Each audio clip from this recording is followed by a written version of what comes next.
So students, today we will discuss about crystallization process. So what is crystallization process?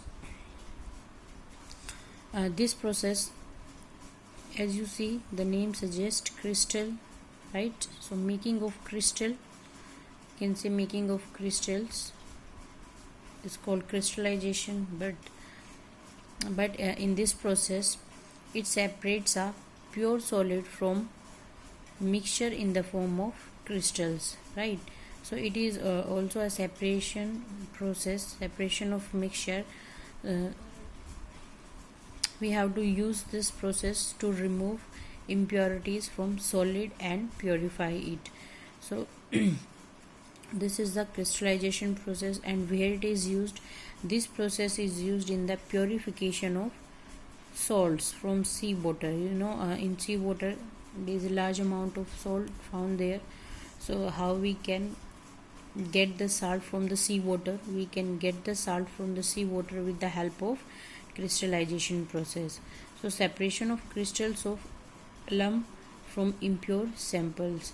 So you have also seen crystals of alum also, that is also called Fitkari, right? So crystals of alum or crystals of salts can be get by the process of crystallization. I hope it is clear. So it is a better method than evaporation, right? evaporation से इसको अच्छा और better method consider किया जाता है। क्यों? क्योंकि जो सॉलिड्स होते हैं, द सॉलिड्स डिकम्पोज और some like sugar may get charred on heating to dryness. You have been observed to your mother in kitchen that when she is preparing for sugar syrup, right?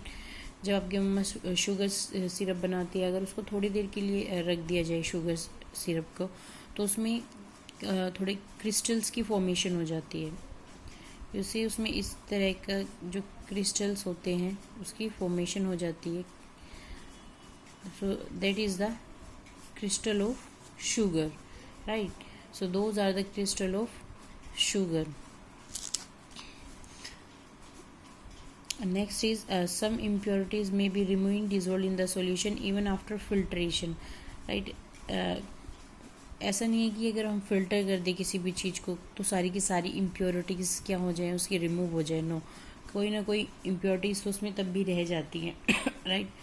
So जो evaporation process हम यहाँ पे use कर रहे हैं, that will eliminate all the impurities or contaminated that is present in the solid. Okay. So what is this crystallization process basically? In this, see, firstly we hot saturated solution. Saturated solution we have already discussed. So saturated solution are those type of solution in which no more amount of solute can be dissolved, right? So firstly we will hot or heat up saturated solution, right? After that cool it. Okay, after the cooling of that solution we will do slow, or there will be slow evaporation process, and after that it will converted into crystal, right? So let us take example.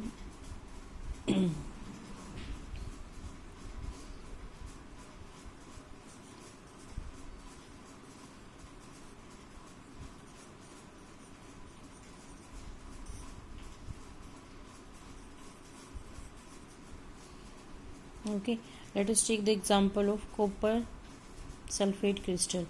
So copper sulfate crystals are blue in color. Okay, when we heat copper sulfate crystals, then what they will form? Copper sulfate plus 5H2O.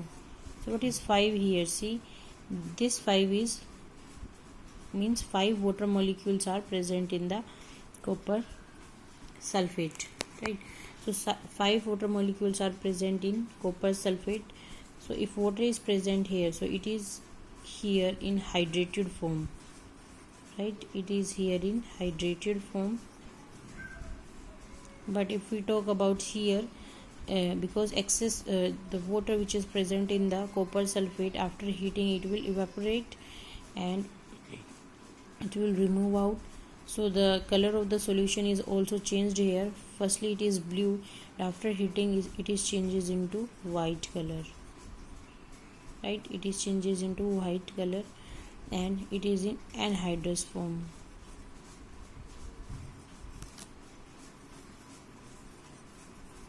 Okay, so see how copper sulfate,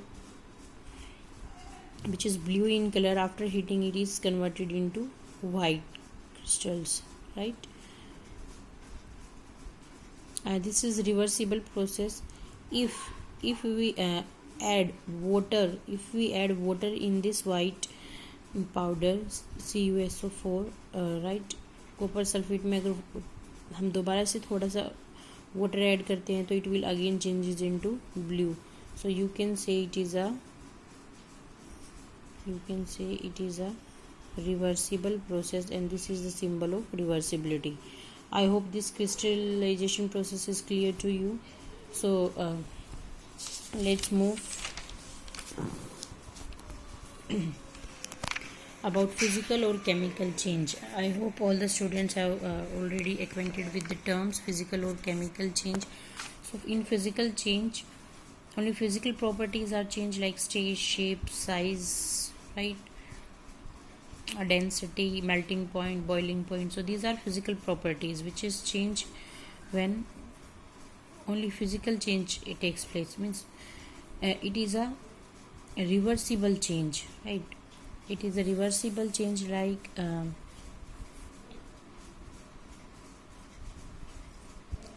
ice is changes into water. Let's take a very simple example. Ice is changes into water, and water is also changes into ice when it is treated with very low temperature, right? So see, it is a reversible process and no change in chemical compositions are observed. So there chemically no new substances formed, no chemical composition is changes during the process. So this is the physical change. Lots of examples of physical change around us. Okay, melting of ice,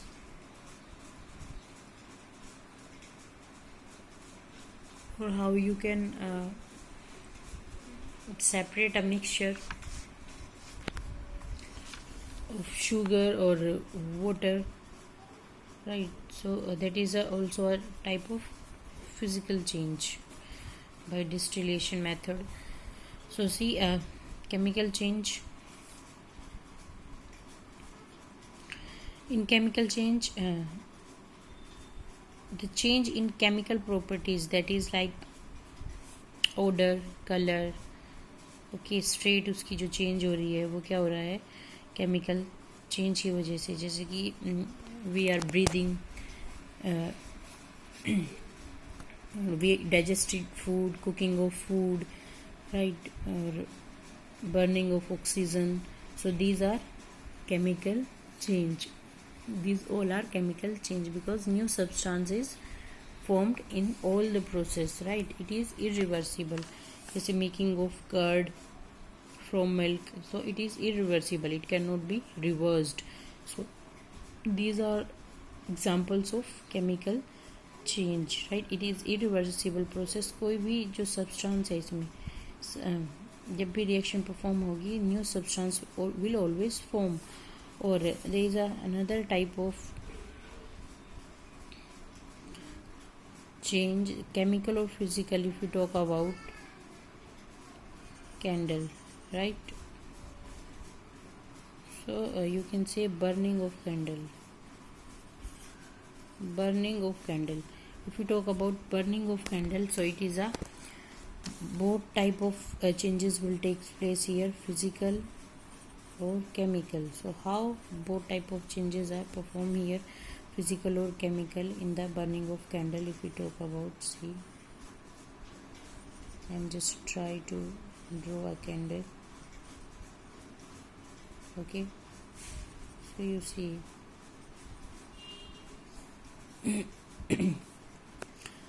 when the candle burns, the wax, when it burns or heat up, the wax which is solidified, this is solidified wax. So what it shows a physical change, because it can be converted back into an candle, right? So it shows physical change. But when it is burning, there are some chemical reaction is also taking place, right? Some amount of ash is also removing out, or smoke is also removing out from the candle. So that is the chemical change. I hope this is clear to all of you.